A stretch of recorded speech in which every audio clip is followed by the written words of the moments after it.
خطبہ نمبر 123 آپ علیہ السلام کا ارشاد گرامی جو صفین کے میدان میں اپنے اصحاب سے فرمایا تھا۔ بسم اللہ الرحمن الرحیم۔ وأي امرئ منكم أحس من نفسه رباطة جأش عند اللقاء ورأى من أحد من إخوانه فشلا فليذب عن أخيه بفضل نجدته التي فضل بها عليه كما يذب عن نفسه۔ دیکھو اگر تم میں سے کوئی شخص بھی جنگ کے وقت اپنے اندر قوت قلب اور اپنے کسی بھائی میں کمزوری کا احساس کرے تو اس کا فرض ہے کہ اپنے بھائی سے اسی طرح دفاع کرے جس طرح اپنے نفس سے کرتا ہے۔ فلو شاء الله لجعله مثله إن الموت طالب حثيث لا يفوته المقيم ولا يعجزه الهارب إن أكرم الموت القتل۔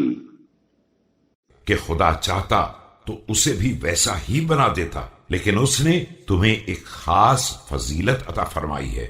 دیکھو موت ایک تیز رفتار طلبگار ہے جس سے نہ کوئی ٹھہرا ہوا بچ سکتا ہے اور نہ بھاگنے والا بچ نکل سکتا ہے، اور بہترین موت شہادت ہے۔ والذي نفس ابن أبي طالب بيده لألف ضربة بالسيف أهون علي من ميتة على الفراش في غير طاعة الله۔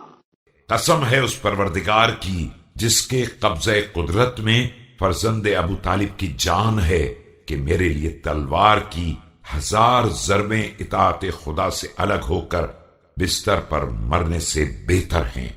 وكأني أنظر إليكم تكشون كشيش الضباب لا تأخذون حقا ولا تمنعون ضيما قد خليتم ذا الطريق فالنجاة للمقتحم والهلكة للمتلوم۔